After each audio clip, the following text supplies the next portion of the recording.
trying to do with this data, saying, actually, we'll try and stay a little bit methodological to try and broaden our audience away from, not away from, but beyond Africa and East Africa.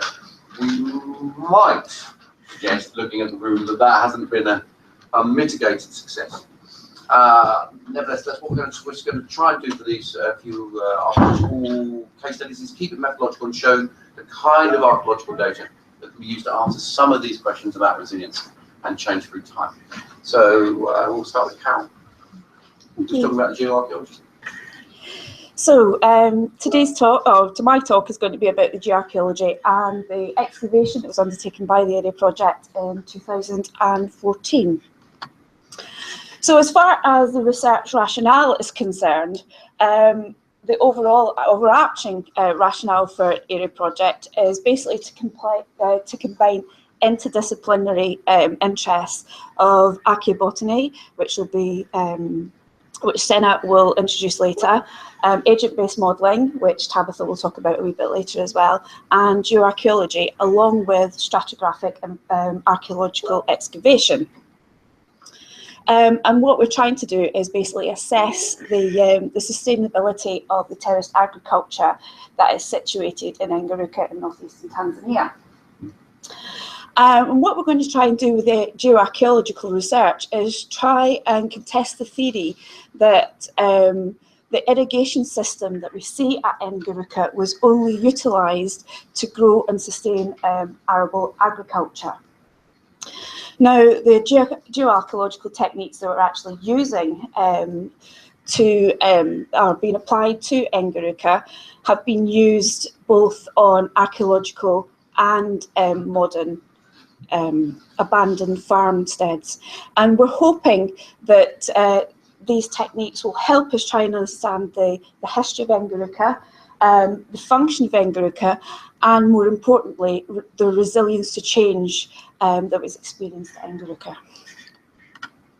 So, as far as the location is concerned, Susie touched on it slightly in her presentation. So as you can see from the map, it's situated in northeastern Tanzania at the southern end of the actual Rift Valley. Now, Engeruka is surrounded by 4 main volcanoes, which make the volcanicalistic sediments very specific to that area. And as you can see from the actual diagram itself, Engeruka is based at the bottom of the escarpment, and above the escarpment we have the Crater Highlands and the Ngorongoro National Park. Now, as far as Engeruka is concerned, it's been of interest to archaeologists since the 1930s, when it was excavated by Leakey. Again, it was excavated by Sassoon in the 1960s. It was surveyed by Sutton in the 1980s, and it was dug quite a lot by Darrell in the 2000s. However, we revisited it. As far as the site itself is concerned, it was believed to be abandoned around about the 18th century, but prior to that, it was believed to have been occupied for around about 300 to 400 years. As far as hello, as far as Sutton's excavation is concerned, it highlighted the actual size of the terraced irrigation agriculture, which covered a massive 2,000 hectares, as we can see from the diagram on the right-hand side. And the very, very small black square is the site in which we excavated in 2014. Above the agricultural site, we have the habitation platforms, and these cover roughly about 37 hectares. So for the benefit of you guys here, we're trying to delineate between the areas that we actually excavated in 2014. So area 2 is the habitation platform, and we may talk about that in later presentations, but definitely not today. What we're going to talk about is area 1, which is overlooked platforms, and this is actually the terraced agricultural area. As far as samples are concerned from the site, as you can see from the aerial diagram here, we have a large revetment wall, which runs for around 300 to 400 metres. And we also have a gully feature here. Now, this is a modern gully feature, which came in quite handy for us because we didn't want to shovel as much sediment as this. So this was opened up by the El Nino in 1998, and it's got slightly wider and wider as the rainy seasons have progressed. So to try and explain how the sediments have actually developed at the actual site itself, I'm going to have to use my pointer, so apologies. As you can see here, we've exposed the revetment wall. And this is probably the first time this revetment wall has actually been seen in its entirety, because as it was constructed, we believe that it was constructed in phases. And as these phases were constructed, then the sediments built up against the actual wall itself, hiding it. And when you look at the wall, you can actually see that we can determine there's different phases of construction occurring due to different sizes of stones and different alignments of the actual stones itself. Now, the sediments have built up here along the revetment wall, and what runs in front of the revetment wall is an irrigation channel. But the sediments have built up in the irrigation channel up to, at some points, 3 metres deep. The other area that we actually excavated was section 4. As I've already said, it was opened up by a modern gully. So we're extremely lucky. Again, although it looks like it is a river channel, it's not. This is basically the middle of the terraced agricultural field. And as we can see from this picture here, that the sediments have built up over 2 metres. Again, we have another revetment wall. And again, what we can see is that the stages of development from this wall, due to different sizes of stones that are actually used, and the sediment is built up on either side. So, what's happening in the irrigation channel itself? So micromorphological samples were, or undisturbed soil samples were sampled from the actual section itself, and these were impregnated within the archaeology department, and these are the basic results.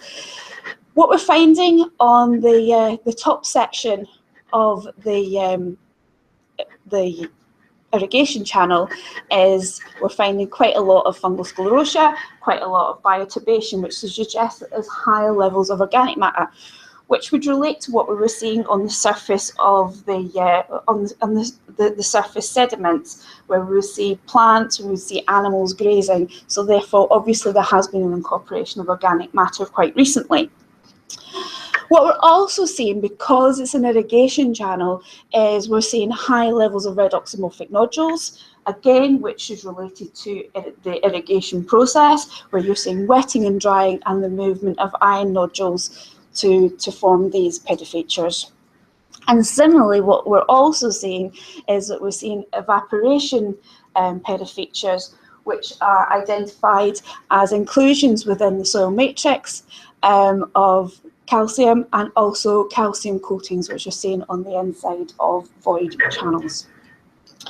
Now, the exciting bit about this actual section is that when we were excavating it, what we saw was that although in this diagram, the initial irrigation channel that we managed to excavate extends to about a metre, 1.20 metres, and we obviously, being quite large, it just means that the water was coming along the irrigation channel at a moderate rate. However, as the sediments have built up within this irrigation channel, what the occupants of the site have done is cut a second phase here, thus making the irrigation channel a lot narrower, and therefore increasing the flow of water, or the velocity of water, within the within this canal that's diverting water to the fields.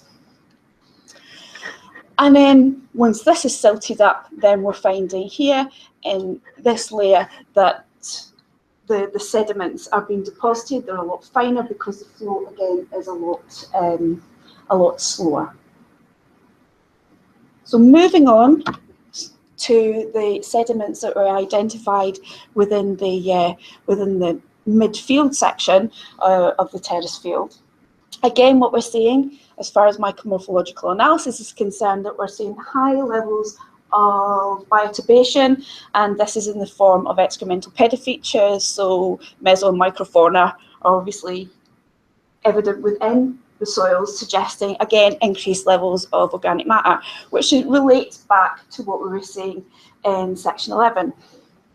We're also seeing wetting and drying features. Again, we're seeing the voids, which have got evaporation features on them from calcite, and we're also seeing hypercoatings on some of the pedological features, which again are very, very synonymous with irrigation, seasonal wetting and drying. However, what was very, very unusual in this section was that the picture at the bottom, this kind of pedifeature, which is called a pendant calcitic coating, is related to what you would expect to find in a field that's been inundated with water for a long period of time. And what we find with these particular pedifeatures is that we actually see them within paddy field-like agriculture, which is extremely unusual, particularly in an area that's semi-arid. And what is also very specific about this section is that we can see when we were rating the differences as far as deposition was concerned, as far as the sediment composition was concerned. At the bottom, we were seeing coarse gravels. As we were moving up, the gravels were getting finer and finer, until finally we got to this section here where we had extremely fine sediments. So this would suggest that there has been changes as far as the water regimes are concerned, and possibly the nature of the agriculture within the fields. So bulk sample analysis was looked at using XRF or PXRF. And what we can see in the green area is that these elements, due to very little variation, that this is coming from the geological formations within the area. However, what we were seeing is the variability as far as magnetic susceptibility was concerned. However, we'll talk about that slightly later. A more in-depth look at the geochemical analysis tells us that there's not a lot happening as far as section 11 is concerned. It seems fairly stable. However, section 4, what we're seeing is an increase in calcium down the profile, which would suggest that we've got a lot of leaching of calcium down the actual profile itself and through the stratigraphy. As far as aluminium is concerned, what we can see is that I've already mentioned we had quite a lot of fine material in the context 415. And what we're seeing is the aluminium from the fine material, the clays and the silts, becoming mobilized and moving down the stratigraphy, but staying within the specific context. However, the most exciting thing is the movement as far as the phosphorus is concerned. What we're seeing in section 4026, which was where we saw the paddy-like pedifeatures, is an increase as far as phosphorus is concerned, which suggests that it's related to paddy-like soils, and it's becoming non-occluded due to the constant inundation of water. However, there's a slight variation as far as the upper contexts are concerned in 4015, where we're seeing that although we have a peak in phosphorus here, it would suggest that what's happening is there may be some augmentation or some animal husbandry occurring across the site. However, due to the semi-arid nature of the environment, there was no residue seen within the micromorphological analysis. As far as the data analysis is concerned, I've just put the circles around just to sort of highlight the grouping that we have here. We had controls. The controls, there doesn't seem to be any match, or as far as the controls are concerned. However, the PCA analysis did account for about 67% of the variability as far as the elemental analysis is concerned. But what we're seeing is that we're seeing a slight crossover as far as section 4 and section 11 are concerned, which would suggest that yes, they have got some similarities, but over time there may possibly have been some different pedogenic processes occurring which have changed the elemental. Finally, magnetic susceptibility. So when I talked about section 11, I indicated that it was 2 phases. The first phase, the velocity of the water was quite moderate, and in the second phase, due to the narrowing of the channel, there was an increase as far as water velocity within the irrigation channel was concerned. And we can see this in the magnetic susceptibility, where we have a slight peak as far as phase 2 is concerned. However, the most significant results were gained in section 4 again, and again in context 4026, where we're seeing the paddy-like features and we're seeing the increase in phosphorus. And what we're seeing is a huge peak as far as magnetic susceptibility is concerned, which suggests that they have got a massive and very quick inundation of water within that specific area. So in summary, what we've managed to get from the micromorphological analysis is that yes, we can actually see hydrological activities across the site, and these were identified both in section 4 and section 11, and they're typical wetting and drying from irrigation. However, what we're also seeing is that we're also seeing paddy-like features, which is not typical of the normal seasonal irrigation.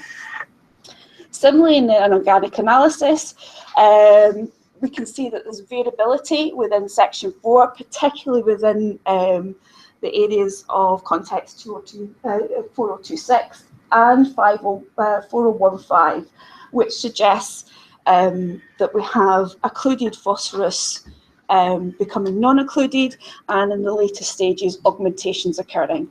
And finally, magnetic susceptibility. And here it says particle size analysis, which was also carried out, but I don't have time to talk about. Basically, it gives us an indication that yes, there is manipulation as far as the water flows are concerned. And it's showing us that although we're detecting finer sediments, there seems to be more water within the paddy-like agriculture. So in conclusion, the stratigraphic information, micromorphological information, and the geochemical data have basically provided evidence for us that the vast system that we see at Engeruka was not just built to water crops across a semi-arid landscape. Data provides evidence that shows us that there has been manipulation of not only high volumes of water, but high volumes of sediment that is basically presented us with paddy-like agriculture. And it basically indicates that although we now see a semi-arid environment, it looks as if there has been variability as far as cropping is concerned. So, thank you.